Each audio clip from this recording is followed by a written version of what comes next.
Bismillahirrahmanirrahim. Kita mulai. Assalamualaikum warahmatullahi wabarakatuh. Innal hamdalillah nahmaduhu wa nasta'inuhu wa nastaghfiruh wa na'udzu billahi min shururi anfusina wa min sayyiati a'malina. Man yahdihillahu fala mudilla lahu wa man yudlil fala hadiya lahu. Wa asyhadu an la ilaha illallah wahdahu la syarika lahu wa asyhadu anna Muhammadan 'abduhu wa rasuluhu alladzi la nabiyya ba'dahu. يا أيها الذين آمنوا اتقوا الله حق تقاته ولا تموتن إلا وأنتم مسلمون. يا أيها الناس اتقوا ربكم الذي خلقكم من نفس واحدة وخلق منها زوجها وبث منهما رجالا كثيرا ونساء. واتقوا الله الذي تساءلون به والأرحام إن الله كان عليكم رقيبا. يا أيها الذين آمنوا اتقوا الله وقولوا قولا سديدا يصلح لكم أعمالكم ويغفر لكم ذنوبكم ومن يطع الله ورسوله فقد فاز فوزا عظيما. أما بعد، اللهم إنا نسألك علما نافعا ونعوذ بك من علم لا ينفع. الحمد لله رب العالمين. Jamaah kajian hadis yang dimuliakan oleh Allah Subhanahu wa taala, kita panjatkan puji dan rasa syukur kita kepada Allah Subhanahu wa taala atas segala nikmat dan karunia yang Allah berikan kepada kita sehingga kita masih bisa bertemu pada malam hari ini. Alhamdulillah. Semoga Allah Subhanahu wa taala memberikan kepada kita ilmu yang bermanfaat dan Allah jauhkan dari kita ilmu yang tidak bermanfaat. Hadirin jamaah kajian hadis yang dimuliakan oleh Allah, semoga jemaah yang hadir diterima oleh Allah upaya dan semangatnya serta mendapatkan pahala menuntut ilmu. Amin ya rabbal alamin. Bismillah para hadirin yang dimuliakan Allah. Alhamdulillah pekan lalu kita sudah mengkaji membahas tentang hukum berkabung ya. Hukum berkabung. Insyaallah pada malam hari ini kita akan lanjut mengkaji tentang hadis atau mengkaji tentang Islam adalah agama rahmat. Baik, sebelum kita mulai kita baca Bismillahirrahmanirrahim. Untuk mempersingkat waktu, kita langsung saja. Sudah kita mulai saat. Nah, baik. Kepada Ustaz kita, Ustaz Dr. Ahmad Hidayat Lubis, Allah Ta'ala telah hadir pada malam hari ini. InsyaAllah kepada beliau, falyatafaddal mashkura. Silakan Ustaz. Yes.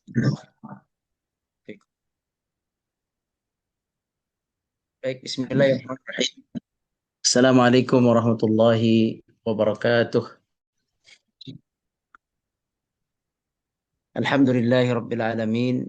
Wassalatu wassalamu ala ashrafil anbiya wal mursalin. Wa ala alihi wa sahbihi ajma'in. Allahumma inna nas'aluka ilman nafi'a wa rizqan tayyiba wa amalan mutaqabbala. اللهم ربنا اغفر لنا ذنوبنا ولوالدينا وارحمهما كما ربيانا صغارا اللهم ربنا افتح لنا أبواب فضلك وأبواب رحمتك يا أرحم الراحمين اللهم ربنا إنا نسألك علما نافعا ونعوذ بك من علم لا ينفع اللهم إنا نعوذ بك من قلب لا يخشع ومن دعوة لا يستجاب لها يا رب العالمين.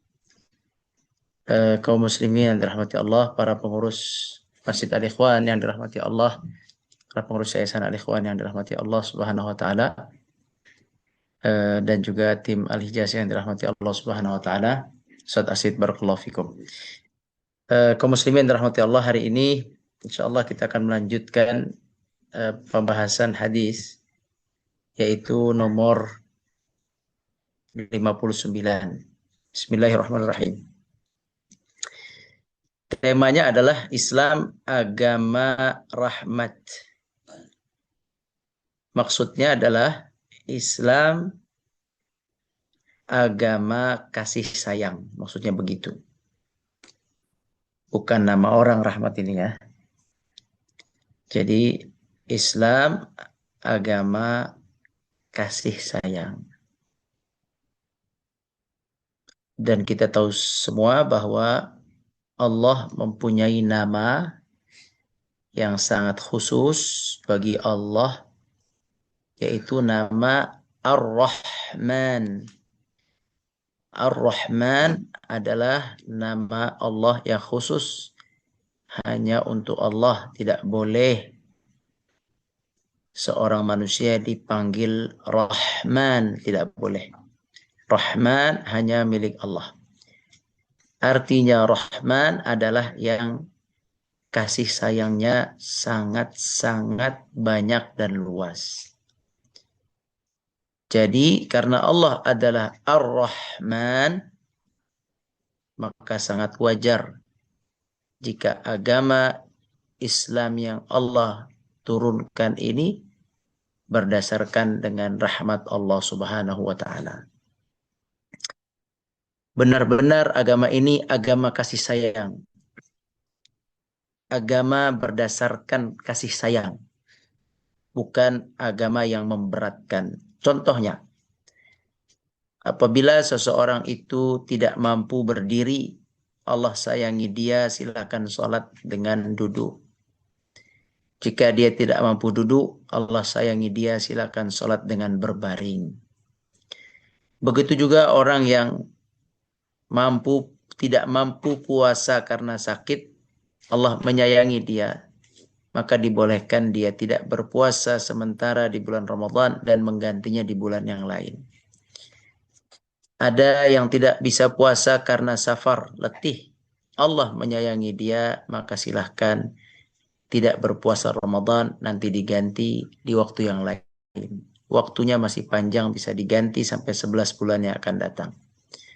Allah mengasihi dia. Misalnya lagi orang yang sudah tua, tidak mampu berpuasa. Allah sayangi orang tersebut. Silahkan tidak berpuasa, diganti dengan membayar fidyah. Begitulah kasih sayang Allah Subhanahu wa taala. Allah sayang sekali kepada hambanya. Agama ini penuh dengan kasih sayang. Contoh lagi, apabila kita melakukan kebaikan, amal soleh, dengan sayangnya Allah, Allah balas 10 kali lipat. Perbuatan kita yang sangat kecil, satu buah perbuatan dibalas 10 kali lipat sampai 700 kali lipat. Apakah tidak cukup? Hadis tersebut menjadi dalil tentang sayangnya Allah kepada hambanya, tentang sayangnya, tentang agama Islam ini agama kasih sayang. Lihat bagaimana Allah membalas. Kemudian orang yang meninggalkan maksiat itu oleh Allah diberikan pahala juga. Orang yang tidak jadi maksiat dengan kasih sayang Allah, agama yang kasih sayang Allah ini, yaitu diampuni, diberikan dia pahala oleh Allah, 1 buah pahala bagi orang yang tidak jadi berbuat jahat. Orang fakir, orang miskin disayangi oleh Allah dengan rahmat Allah, dengan dimudahkan doanya mustajab, dengan diperintahkan yang kaya memberikan santunan kepada yang miskin. Anak yatim disayang oleh Allah dengan Allah memerintahkan hambanya untuk menyayangi anak yatim. Jadi Allah Azza wa Jalla mensyariatkan agama ini dengan penuh kasih sayang, sehingga tidak ada yang berat sebenarnya di dalam agama ini. Allah memerintahkan kita berjalan menuju masjid dengan kasih sayang. Apa buktinya? 1 langkah Allah kasih kita hadiah ampunan dosa, dan 1 langkah Allah kasih kita hadiah pengangkat derajat. Dan sampai di masjid, kata Allah, akan dikasih 1 hidangan. Pulang dari masjid juga akan disiapkan 1 hidangan di surga. Dapat makan juga kalau kita dapat hidangan, maksudnya kalau kita ke rumah Allah. Maka mampirlah ke rumah Allah sering-sering. Jangan mampir ke rumah orang, ke rumah teman doang, ke rumah Allah Azza wa Jalla. Baik, teman-teman sekalian, para hadirin sekalian rahmati Allah. Jadi agama ini agama rahmat, agama kasih sayang. Syariatnya itu bisa dikatakan, bisa dikatakan pasti, dan memang ia dibangun berdasarkan kasih sayang. Coba antum lihat dalam hutang piutang. Jika dia benar-benar tidak mampu membayar, maka Allah mengajarkan tunda pembayarannya. Jika dia benar-benar tidak mampu lagi, benar-benar miskin ya, tidak mau bayar, Allah sampaikan silakan sedekahkan, begitu. Jadi kaum muslimin yang dirahmati Allah, Agama ini agama kasih sayang. Dan cara berkasih sayangnya sudah dijelaskan di setiap hukum ada cara-caranya. Bentuk kasih sayang Allah dalam puasa bagaimana, bentuk kasih sayang Allah dalam sholat bagaimana, bentuk kasih sayang Allah kepada fulan bagaimana, kepada hambanya bagaimana. Jadi banyak sekali bentuk kasih sayang Allah Subhanahu wa taala. Bahkan ke binatang pun Allah mengasihi dan menyayangi. Nah, itulah agama kita, agama Islam yang disyariatkan berdasarkan kasih sayang. Bukan hanya kasih sayang itu bukan berarti kita menyayangi manusia saja, bukan. Tapi syariat kita itu penuh dengan keringanan dan kemudahan jika kita mengalami kesulitan. Baik, sekarang kita baca hadisnya. Bismillahirrahmanirrahim. Wa an Abdullah ibn Umar radhiyallahu anhuma anna Rasulullah sallallahu alaihi wasallam qala عذبت امرأة في هرة ربطتها حتى ماتت فدخلت فيها النار لا هي أطعمتها وسقتها إذ حبستها ولا هي تركتها تأكل من خشاش الأرض صحيح البخاري. Baik, sekarang kita lihat artinya. Dari Abdullah bin Umar radhiyallahu anhuma bahwa Rasulullah sallallahu alaihi wasallam bersabda, ada seorang wanita disiksa karena mengurung seekor kucing hingga mati kelaparan. Lalu wanita itu pun masuk neraka. Ya, ia tidak memberinya makan dan minum karena dia mengurungnya. Ia tidak membiarkannya berkeliaran sehingga dia dapat memakan serangga dan tanah atau serangga tanah. Hadis Bukhari. Baik, kita lihat di sini mana sisi kasih sayangnya. Nanti kita lihat insya Allah. Bismillahirrahmanirrahim. Kita jelaskan ya. Kata Nabi Shallallahu Alaihi Wasallam, ada seorang wanita disiksa. Wanita yang disiksa ini maksudnya adalah di neraka. Jadi Nabi Shallallahu Alaihi Wasallam pernah diperlihatkan oleh Allah neraka. Kemudian beliau berlindung kepada Allah dari neraka. Kalau kita mendengar neraka, maka dianjurkan kita berlindung kepada Allah dari neraka. Ya makanya kalau kita baca Quran, kita mendengar neraka, ayat neraka, ada kata an-nar, nar, api neraka. Maka saat itu kita dianjurkan merespon ayat dengan berdoa, ya Allah jauhkan aku dari api neraka. Jauhkan aku dari api neraka, jauhkan aku dari api neraka. Jadi kita ini berlindung kepada Allah dari neraka.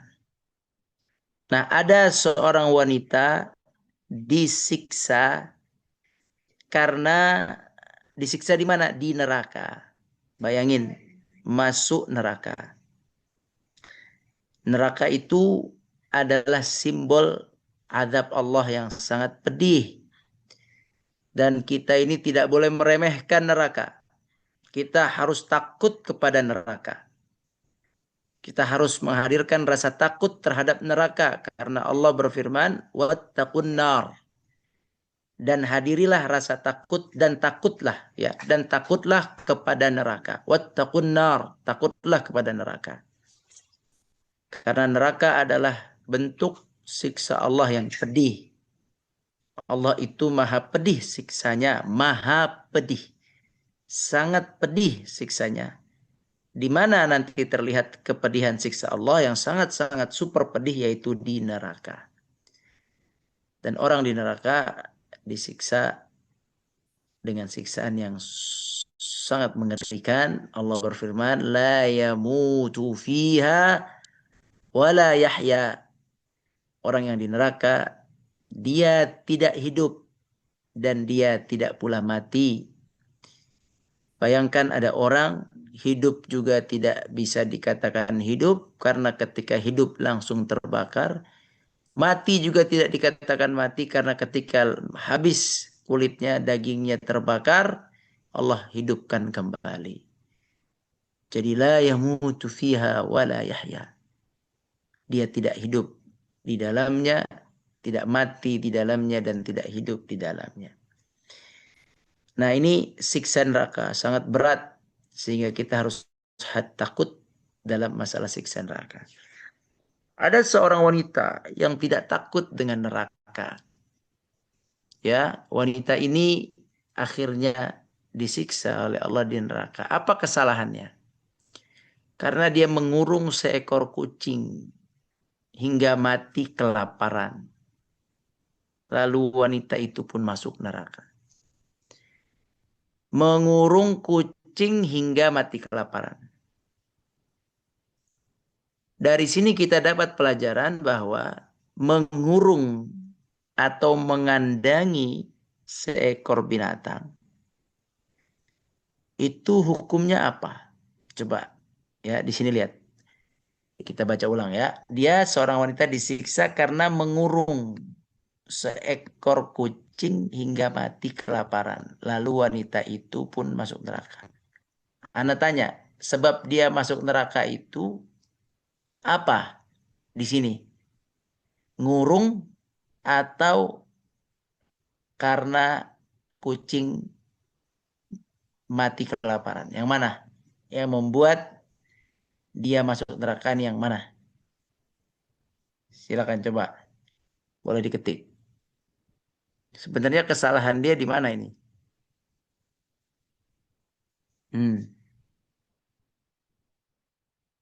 Sehingga dia masuk neraka. Di mana kesalahannya? Nah, ada yang jawab ya. Mengurung kucing kelaparan. Ya, dua-duanya. Jadi kesalahannya mengurung kucing kelaparan. Kesalahannya mengurung kucing. Baik, gara-gara mengurung kucing. Coba ada yang lain yang membuat dia itu masuk neraka apa? Mengurung kucing sampai kelaparan atau mengurung kucing? Baik, yang bikin dia masuk neraka adalah dia itu karena membuat binatang itu mati dengan kelaparan. Jadi barang siapa yang membuat hewan mati kelaparan, hewannya sendiri sengaja, itu jadi dosa. Buat dia dosa besar. Dosa yang diancam neraka. Ini buktinya hadis ini. Jadi jangan sampai itu mati kelaparan sengaja. Baik karena dikurung seperti hadis ini. Atau karena diikat seperti hadis yang lain. Atau disiksa. Ya, jadi intinya membuat ya, kucing atau mungkin hewan lain yang tidak boleh dibunuh ya, kucing misalnya, bebek, ayam, domba, sapi, kerbau itu semua tidak boleh dibunuh itu. Kalau mau disembelih silakan. Ya, itu apabila itu disengaja atau kuda ya disiksa, terus dipekerjakan, terus diikat dan sengaja emang disiksa, dibunuh sehingga dia mati kelaparan, itu poinnya, itu jadi dosa yang diancam neraka. Jadi sebenarnya inti permasalahannya adalah dia menyebabkan mati hewan tersebut secara zalim, yaitu dibuat lapar. Ya, itu zalim. Adapun mengurung seekor kucing atau burung atau mengurung ayam, sebenarnya boleh nggak? Hah? Kalau mengurung saja boleh nggak? Tapi dikasih makan gitu. Dikurung, tidak dikeluarin, tapi dikasih makan. Boleh nggak?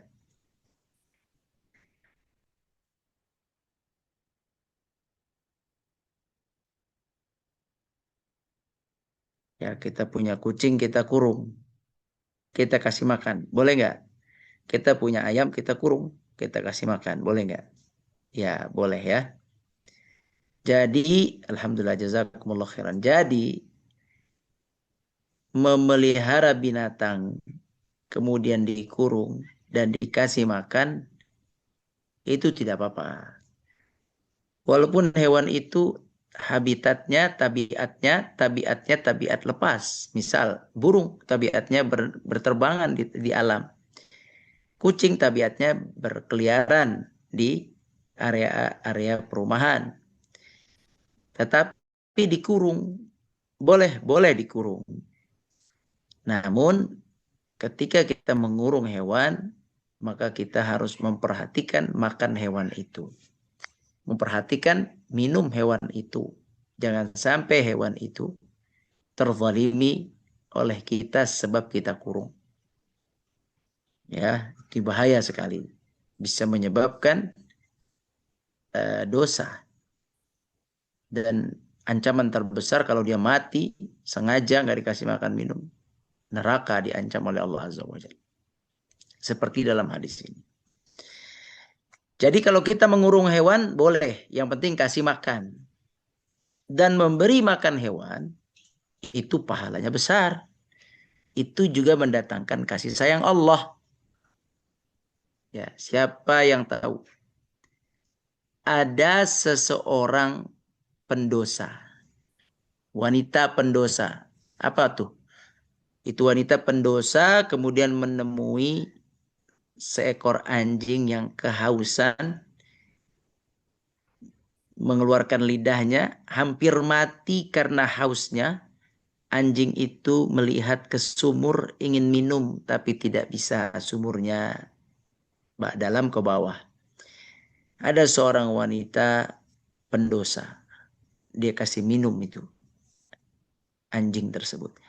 Itu wanita pendosa itu apa dosanya? Ayo pertanyaan. Apa dosa wanita tersebut? Itu wanita pendosa itu. Wanita apa itu? Boleh dijawab. Tafadhal. Nah, sahih. Wanita itu adalah wanita penzina. Wanita penzina. Na'udzubillah min dzalik. Wanita tersebut, subhanallah, melakukan dosa besar. Tetapi Allah subhanahu wa ta'ala merahmatinya. Allah mengampuninya. Paham ya? Allah mengampuni wanita tersebut disebabkan wanita tersebut memberi minum seekor hewan yang hampir mati kehausan, anjing hewannya.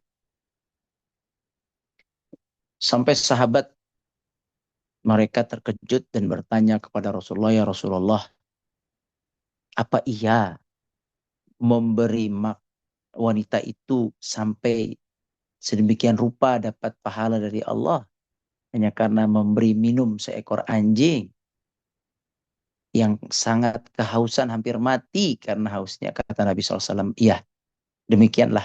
Setiap makhluk hidup jika diberikan makanan dan minuman, maka berpahala. Wabil khusus, jika makhluk hidup itu sudah mendesak kelaparan.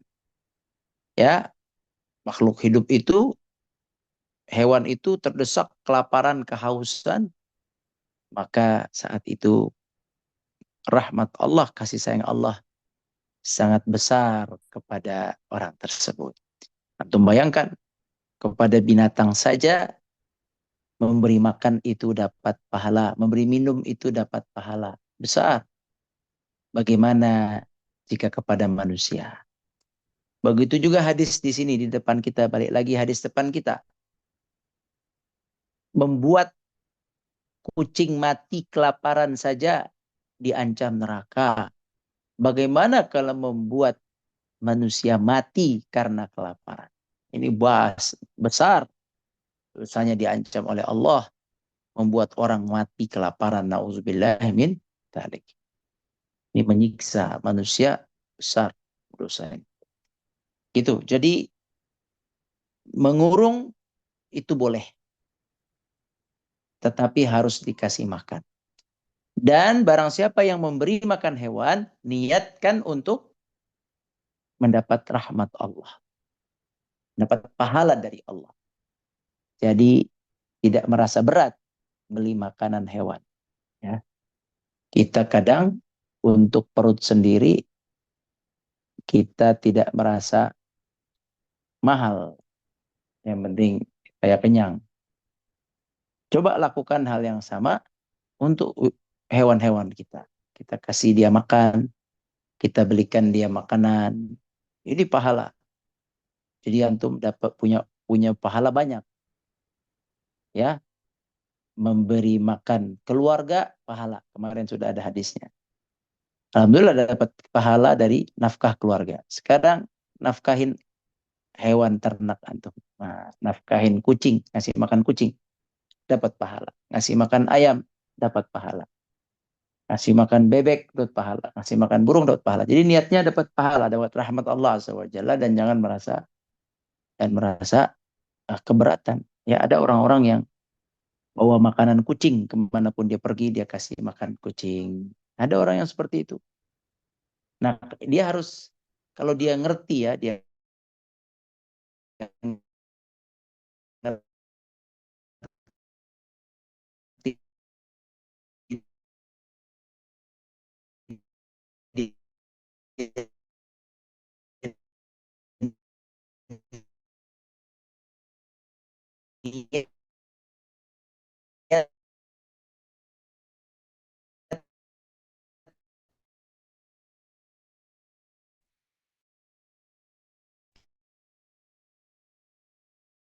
dia niatkan untuk sesekali masak ikan, dikasih dagingnya buat dia, mengasihi dan menyayangi kita. Allah akan mengasihi dan menyayangi kita. Seperti itu. Ya, jadi silakan memiliki hewan yang dikurung tapi diberi makan dan minum.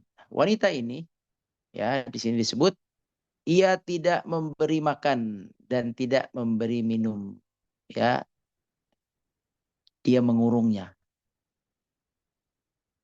Terus tidak juga dilepas berkeliaran sehingga dia dapat memakan serangga tanah. Jadi itu kucing kasihan. Nggak dilepas biar cari makan, nggak dilepas biar cari makan, tapi dikurung namun tidak diberi makan. Inilah yang dimaksud dengan agama Islam, agama kasih sayang. Agama yang memperhatikan bahkan sampai hewan harus diperhatikan, terutama hewan peliharaan. Diperhatikan. Hewan yang lain juga kalau dia memang perlu makan, silakan. Terutama yang dipelihara oleh kita karena kita tanggung jawab atas itu. Ya, tanggung jawab. Kita pelihara, kita beri makan, beliin makanan, beliin makanan, beliin makanan. Ini semua jadi sumber pahala dari Allah. Itu tidak kalah hebat pahalanya. Ya, baik pahalanya itu. Jadi jangan ragu-ragu. Kalau punya hewan, diberi makan. Kalau tidak punya hewan, tidak apa-apa. Bisa kasih makan kucing-kucing yang ada di jalan. Ini pahala besar. Ini kebalikan dari sifat buruk yang ada di hadis. Sifat buruk di hadis adalah tidak memberi makan minum kepada hewan yang dikurung. Nah, sifat baiknya memberi makan minum kepada hewan. Dapat pahala di sisi Allah Subhanahu wa taala. Baik, inilah agama kita, agama yang mulia, agama yang penuh kasih sayang bahkan kepada hewan sekalipun. Dan bahkan Allah ancam. Kalau dilihat di sini kan Allah mengancam dengan neraka, artinya perhatikan Allah sangat-sangat sayang kepada kucing itu. Dan Allah sangat marah kepada orang yang membuatnya lapar karena dikurung tadi. Kan gitu. Jadi benar-benar marah Allah. Ada orang, ada manusia yang menzalimi makhluknya. Karena kucing juga makhluk Allah. Nah, Allah sangat murka terhadap orang itu. Maka Allah Azza wa Jalla melemparkan ke neraka. Dan kucing itu saat di dunia tidak bisa membela diri. Dia tidak bisa loncat, kabur. Karena terkunci dengan gembok. Dia nggak bisa teriak-teriak. Dia nggak bisa minta pertolongan. Tolong aku, tidak bisa. Dia berada di kurungan. Kasihan dia. Maka kitalah yang menyayanginya dengan makanannya, dengan minumannya. Begitu. Ya, jadi perlu diperhatikan. Nah, di dalam hadis lain, masih hadis yang sama ini. Ya, masih hadis yang sama ini. Ini apa namanya, wanita ini ya di neraka itu oleh kucing ini dicakar sampai kulitnya rusak, ya, cakar lagi, mau dicakar lagi gitu. Jadi dia kucing yang dulu telah dibunuhnya kelaparan dalam kurungan, kucing itu menemuinya di neraka Allah dan dia disiksa oleh kucing itu di neraka itu. Itu kata Nabi Shallallahu Alaihi Wasallam dalam hadis yang lain. Sampai Nabi terkaget-kaget, ya Allah, apa ini ketika Nabi diperlihatkan neraka? Apa ini? Ada seorang wanita yang dicakar-cakar oleh kucing di neraka. Kata Nabi SAW, ini adalah seorang wanita yang dulu mengurung kucing dan tidak diberi makan serta minum sampai mati kucing itu. Nah itu, kucingnya pun diberikan oleh Allah kesempatan membalas. Di dunia tidak bisa membalas. Banyak hadis-hadis tentang binatang ya, yang menjelaskan keluhan binatang kepada tuannya.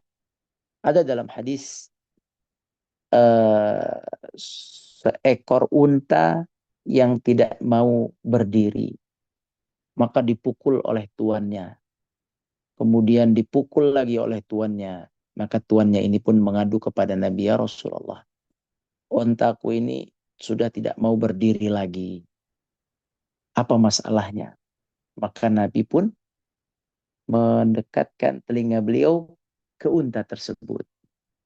Ingin mendengar apa sih keluhan unta itu. Bayangin ya. Nabi aja dengerin curhatan unta. Masya Allah. Karena Nabi itu diberikan mukjizat bisa memahami bahasa binatang saat dibutuhkan saja. Saat dibutuhkan Allah berikan mukjizat. Dibutuhkan Allah berikan mukjizat bisa memahami bahasa unta itu. Didengar oleh Nabi. Sampai unta aja mau didengerin sama Nabi. Nah kita kalau ada orang yang menasihati atau yang ingin menyampaikan sesuatu, didengarkan. Nah, ini Nabi SAW mendengarkan onta. Curhatan onta. Apa kata onta? Ya Rasulullah, wahai Rasulullah, saya itu dikasih beban sama dia, Tuhan saya itu, dengan beban yang berlebihan, yang saya tidak sanggup. Nah begitu. Maka kata-kata itu, pesan yang tadi didengar Nabi pun disampaikan kepada tuannya. Ini dia mengeluh bahwa dia di apa di dipekerjakan dengan pekerjaan yang berat yang tidak dia sanggup, begitu kata Nabi SAW. Ada juga dalam hadis Nabi SAW cerita tentang sapi, yaitu sapi yang mengadu, ya, yang mengadu kepada Allah. Yaitu kenapa mengadu? Karena sapi itu ditunggangi. Dia pun bahkan sapi itu dikasih oleh Allah kemampuan untuk bicara dengan bahasa manusia. Maka sapi itu berkata kepada tuannya, wahai tuan, ma khuliqtu lihadza. Aku bukanlah diciptakan untuk ditunggangi. Aku diciptakan untuk membajak sawah begitu. Itu berbicara itu. Berbicara itu ada sapi yang berbicara mengatakan aku diciptakan bukan untuk ini, bukan untuk bajak sawah, tapi saya diciptakan untuk saya diciptakan bukan untuk ditunggangi, bukan untuk ditunggangi, tapi untuk menggunakan bajak sawah, digunakan untuk bajak sawah. Seperti itu. Jadi binatang pun sebenarnya punya rasa. punya bicara. Cuman kita tidak diberikan pemahaman oleh Allah bahasa binatang. Ya, dia bisa mengungkapkan rasanya terhadap kita. Kemudian juga ada binatang lain. Namanya binatang Muhammad. Binatang serigala. Serigala yang saat itu mengincar seekor domba. Domba itu sebenarnya ada di kelompok domba-domba lain yang digembala. Kemudian dia terkam, serigala menerkam seekor domba. Kemudian tuannya yang memiliki, yang penjaganya, pengembalanya pun memukul apa itu serigala itu, dan dilepaslah oleh serigala itu kambing tersebut. Dan serigala itu berkata kepada orang tersebut, wahai fulan, kepada pengembala ngomong dia, rizqun saqahullahu ilaik. Kamu telah mengambil rezeki yang Allah berikan kepadaku. Masya Allah. Dia bicara, dia lapar. Dia ambil kambingnya, dombanya. Kemudian dia dilarang oleh yang punya domba, pengembala, ya wajarlah. Tapi dia akhirnya bicara bahwa engkau telah mengambil rezeki yang telah Allah berikan kepadaku. Artinya yang ingin Anda sampaikan bahwa binatang itu punya perasaan. Binatang itu bisa merasakan. Binatang itu bisa mengenal tuannya. Dia tahu tuannya itu memperlakukannya dengan kasar atau tidak. Tuannya itu keras atau tidak. Tuannya itu baik kepadanya atau tidak. Dia tahu itu. Hewan seperti itu. Ya. Cuman kita yang tidak paham. Nah, kasus hadis ini menjelaskan tentang marahnya kucing itu.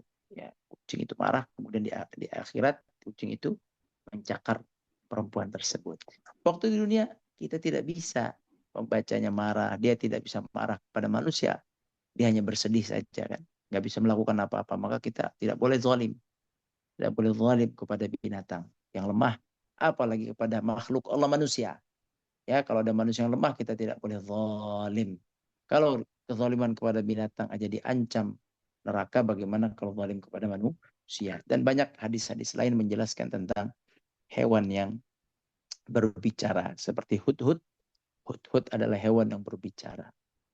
Ya, dan itu kepada Nabi Sulaiman. Jadi intinya mereka ini, hewan-hewan ini beriman kepada Allah. Mereka sering mengadu kepada Allah, mereka mengenal Allah, begitu. Ya, mereka mengenal Allah, mereka bertasbih kepada Allah. Tapi kita tidak paham tasbih mereka. Jadi sayangilah hewan-hewan itu.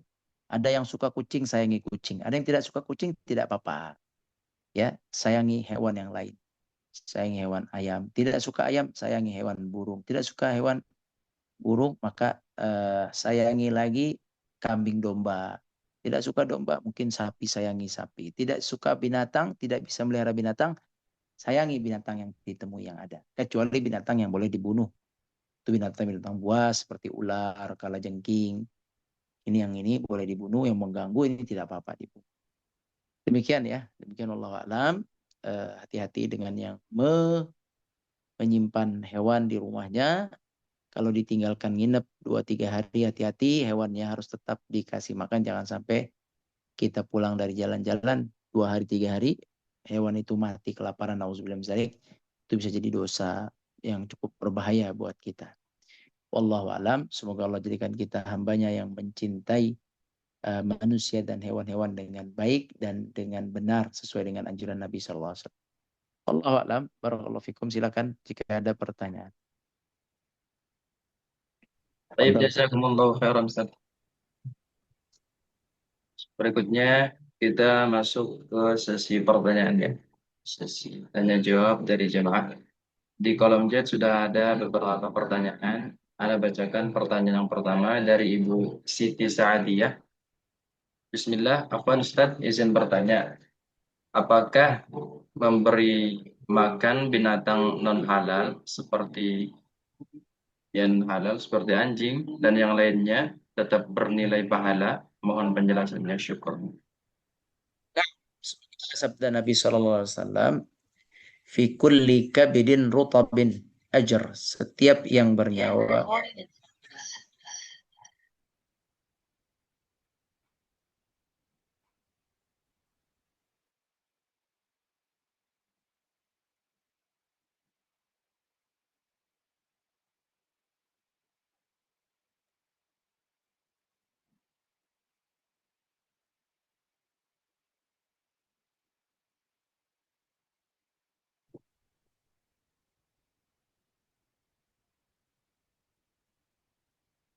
Tidak ada suara, Ustaz.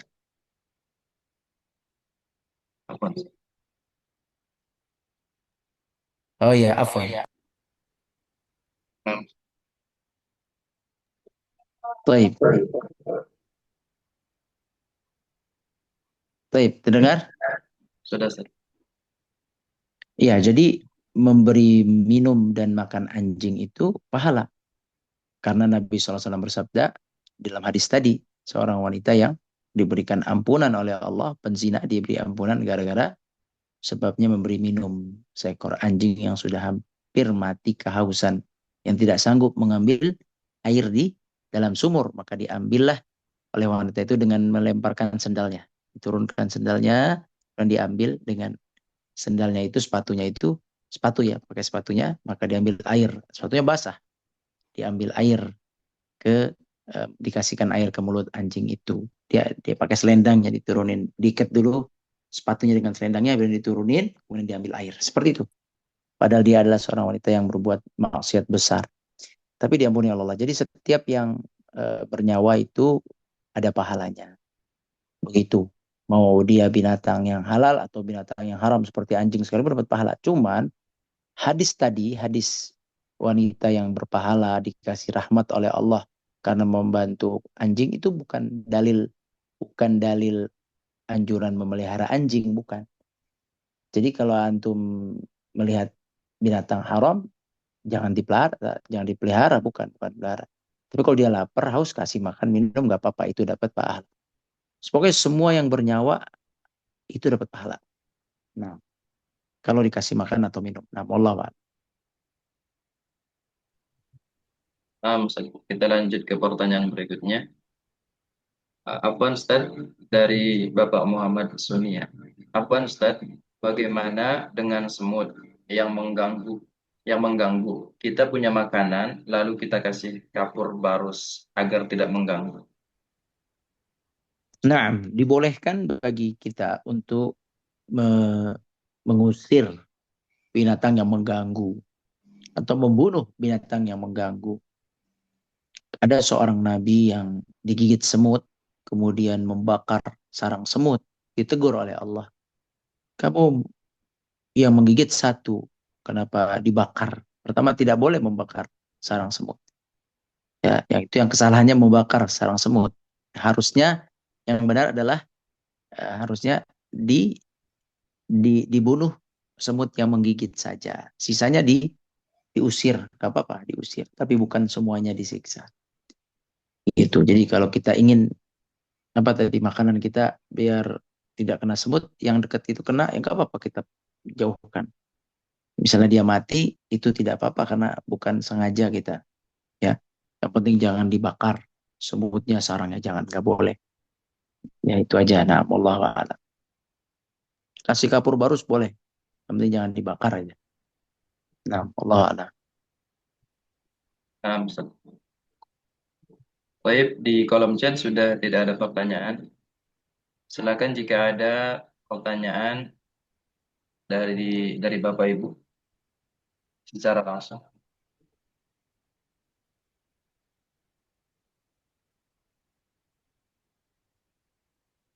Fadhal, jika ada pertanyaan dari Ibu Siti Saadiah, silakan. Nah, Bismillahirrahmanirrahim. Assalamualaikum warahmatullahi wabarakatuh. Assalamualaikum warahmatullahi wabarakatuh. Afan Ustadz, Ana izin untuk bertanya kembali. Ustadz, Islam rahmatan lil alamin, Islam sebagai rahmat bagi seluruh alam. Nah, mengapa Allah Ta'ala menegaskan dalam surat ke-21, yaitu surat Al-Anbiya, di ayat ke-107, bahwa Nabi Muhammad SAW diutus sebagai rahmat bagi seluruh alam, bukan dikhususkan hanya untuk umat Islam saja, tetapi mencakup seluruh alam. Apakah yang non-Muslim termasuk dalam ayat tadi? Mohon penjelasannya agar Ana tidak keliru. Syukron. Pertanyaan, apakah seorang Muslim? Apakah yang non-Muslim termasuk dalam ayat yang tadi? Itu aja pertanyaannya. Nabi Shallallahu Alaihi Wasallam diutus sebagai Sebagai rahmat.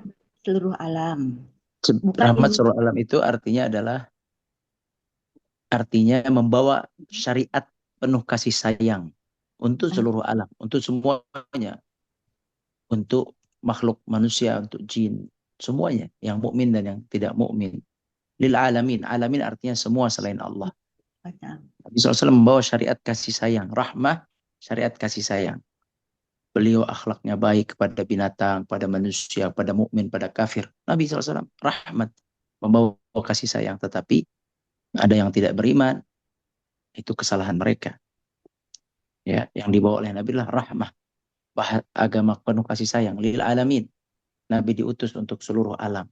Ini jadi dalil bahwa Nabi diutus untuk seluruh manusia di bumi ini, berkulit putih, berkulit hitam, warga negara Arab, non Arab,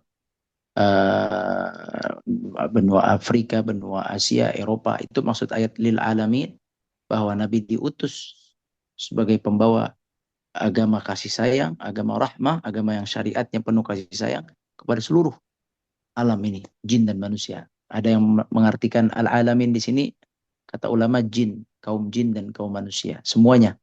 Yang nggak beriman, Nabi bawakan kepada mereka. Nabi sampaikan pada mereka. Yang beriman, ya beriman. Yang tidak, ya tidak. Tapi Nabi diutus untuk seluruhnya. Untuk seluruh kaum jin dan manusia, untuk seluruh etnis, seluruh suku dan bangsa dan warga negara. Itu maksud dari ayat ini. Nabi membawa rahmah, membawa agama penuh rahmat. Nama Allah, Pak. Nah, Ustaz. Syukran, Ustaz. Assalamualaikum Nah, warahmatullahi wabarakatuh. Assalamualaikum warahmatullahi wabarakatuh. Alhamdulillah. Jazakumullah khairan, Ustaz. Berikutnya masih ada waktu sebentar lagi. Apakah masih ada pertanyaan dari jemaah?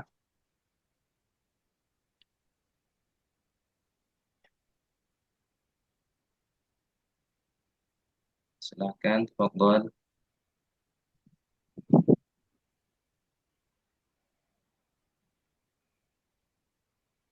Sepertinya udah nggak ada pertanyaan lagi, Ustaz.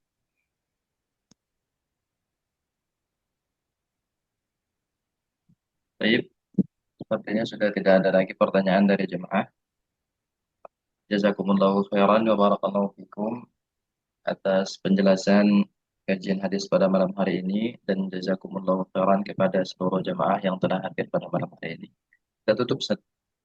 Ya, Nah, semoga Allah berkahi, Allah jadikan kita hamba-hambanya yang Allah bagi dalam hati kita kasih sayang, sehingga kita bisa berbuat baik, berbuat kasih sayang sesama kita, sesama hewan, sesama hamba-hamba Allah. Nah, Allahumma amin ya rabbal alamin. baik, kita Allahumma tutup dengan membaca kafaratul majlis. Subhanakallahumma wa bihamdik asyhadu an la ilaha amin. illa anta astaghfiruka wa atubu ilaik. Assalamualaikum warahmatullahi wabarakatuh. Assalamualaikum warahmatullahi wabarakatuh. Jazakumullah khairan, barakallahu fikum. Oke, Salam.